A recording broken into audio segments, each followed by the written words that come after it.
Hi friends, welcome to Anjali's food court. ഇന്ന് ഞാൻ വന്നിരിക്കുന്നത് നല്ലൊരു 4 മണി പലഹാരമാണ്. ഇത് വളരെ എളുപ്പത്തിൽ തന്നെ ഉണ്ടാക്കിയെടുക്കാൻ പറ്റും, അതുപോലെ തന്നെ നല്ല ടേസ്റ്റുമാണ്.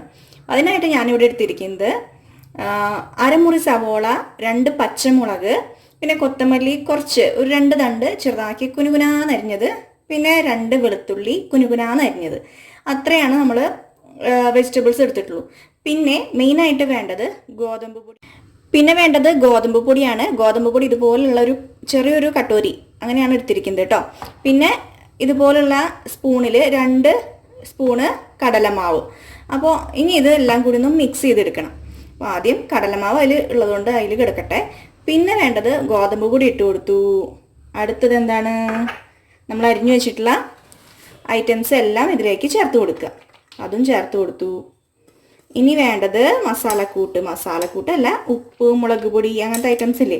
മുളക് പൊടി വേണമെന്നുണ്ടെങ്കിൽ ചേർത്ത് കൊടുത്താൽ മതി. ഓൾറെഡി ഇതിൽ പച്ചമുളകിൻ്റെ എരിവുണ്ടാവും. അങ്ങനെയാണെങ്കിൽ അതിനനുസരിച്ച് കൂട്ടുക കുറയ്ക്കുകയൊക്കെ ചെയ്യാം കേട്ടോ. പിന്നെ ഒരു കളറിന് വേണ്ടിയിട്ട് ഞാൻ കുറച്ച് മഞ്ഞൾപ്പൊടി ചേർത്ത് കൊടുക്കുന്നുണ്ട് കേട്ടോ. ഉപ്പ് 1/4 ടീസ്പൂൺ, മഞ്ഞൾപ്പൊടി നിങ്ങളുടെ ആവശ്യാനുസരണം ചേർത്ത് കൊടുക്കുക. ഞാനിപ്പോൾ 1/4 ടീസ്പൂണാണ് എടുത്തിരിക്കുന്നത്. അപ്പോൾ അതൊക്കെ ആവശ്യാനുസരണമൊക്കെ ചേർത്ത് കൊടുക്കുക കേട്ടോ. എൻ്റെ അളവാവില്ലല്ലോ നിങ്ങൾക്കുള്ള ആ ടേസ്റ്റിൻ്റെ അളവ്, അപ്പോൾ അതുകൊണ്ടാണ് ഞാൻ പറയുന്നത്. ഇനി എല്ലാം കൂടി ഒന്ന് മിക്സ് ചെയ്തെടുക്കുക. മുളക് പൊടി വേണമെങ്കിൽ ചേർത്ത് കൊടുക്കാവുന്നതാണ്. ഇത്ര ചേർത്ത് കൊടുക്കുന്നുണ്ട് കേട്ടോ. മുളക് പൊടി അധികം ഇല്ല, ഒരു കളറിനൊക്കെ വേണ്ടിയിട്ട് അങ്ങനെ പറയാം. അപ്പോൾ അത് അത്രയും ചേർത്ത് കൊടുത്ത് നന്നായിട്ട് മിക്സ് ചെയ്തിട്ട് കുറച്ച് വെള്ളം ഒഴിച്ചിട്ട് നല്ലൊരു ബാറ്റർ പോലെ ആക്കി എടുക്കണം.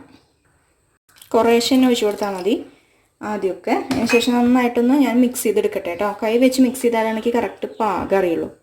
ഞാൻ കൈ വെച്ചിട്ട് മിക്സ് ചെയ്തെടുക്കട്ടെ. നന്നായി കുഴയ്ക്കുക. അപ്പോൾ ഒരു എന്താ പറയുക, നല്ലൊരു ടേസ്റ്റുള്ള പലഹാരം തന്നെയാണ് കേട്ടോ അത്. നിങ്ങൾ ട്രൈ ചെയ്ത് നോക്കിയാലേ മനസ്സിലാവുള്ളൂ. വലിയ പാടൊന്നുമില്ലല്ലോ. ഒരുവിധം അങ്ങോട്ട് കുഴഞ്ഞു വന്നിട്ടുണ്ട്. ഒന്നും കൂടി ഒന്ന് കുഴയ്ക്കട്ടെ കേട്ടോ. ശരിക്കും കുഴച്ചിട്ട് പാകം ഞാൻ കാണിച്ചു തരാം. അപ്പോൾ ഇതാണ് കറക്റ്റ് പരുവം. ഞാൻ കാണിച്ചു തരാം കേട്ടോ. ശരിക്കും കണ്ടോ, ഇതുപോലെ ഇരിക്കണേ. ഇത്ര അങ്ങോട്ട് ലൂസായാൽ മതി, അധികം അങ്ങോട്ട് വെള്ളം പോലെ ആക്കി എടുക്കണ്ട. ഓക്കെ, ഇനി നമുക്ക് എന്താ ചെയ്യേണ്ടതെന്ന് വെച്ചിട്ടുണ്ടെങ്കിൽ ഒരു കടായി വെക്കുക. അതിലേക്ക് ഓയിൽ ഒഴിച്ചിട്ട് നന്നായി ചൂടായതിനു ശേഷം നമുക്കിത് കുറേശ്ശെ കൈ വെച്ചിട്ട് പക്കോട ഉണ്ടാക്കില്ലേ, അതുപോലെ അങ്ങോട്ട് കുറച്ചങ്ങോട്ട് ആക്കി കൊടുക്കാം. കടായൊക്കെ വെച്ചതിന് ശേഷം ഞാൻ ഓയിൽ ഒഴിച്ച് കൊടുത്തിട്ടുണ്ട്. ഇതൊന്ന് നന്നായിട്ട് ചൂടായി വരട്ടെ.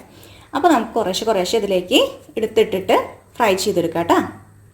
അപ്പോൾ നന്നായി ചൂടായി വന്നു തുടങ്ങിയിട്ടുണ്ട്. ഈ സമയത്ത് നമുക്ക് കുറേശ്ശെ ഇട്ടിട്ട് ഫ്രൈ ചെയ്തെടുക്കാം. ഇതുപോലെ കേട്ടോ. കണ്ടോ, അധികം വേണ്ട. കൈയൊക്കെ സൂക്ഷിക്കുക, എണ്ണയൊന്നും തെറിക്കാണ്ട്. നല്ല ടേസ്റ്റുള്ള പലഹാരം തന്നെയാണ് കേട്ടോ.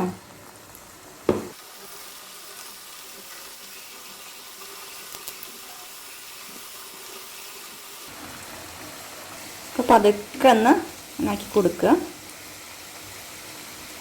2 സൈഡും ഒരുപോലെ മുരിഞ്ഞതിന് ശേഷം മാത്രം എണ്ണയിൽ നിന്ന് വറുത്ത് കോരുക. അപ്പോൾ ഏകദേശം കളർ ചേഞ്ച് ആയിട്ടുണ്ട്. ഈ ഒരു പാകാകുമ്പോൾ നമുക്ക് വറുത്ത് കോരണം, അല്ലെങ്കിൽ ഡാർക്ക് കളറാവും, അതിൻ്റെ ടേസ്റ്റ് മോശമായി പോവും. അപ്പോൾ ഈ ഒരു പരുവം കേട്ടോ. കണ്ട ഈ ഒരു പരുവത്തിൽ. ഇനി അടുത്ത ബാച്ച് നമുക്ക് ഇതുപോലെ തന്നെ ഫ്രൈ ചെയ്തെടുത്തിട്ട് കാണിച്ചു തരാം കേട്ടോ.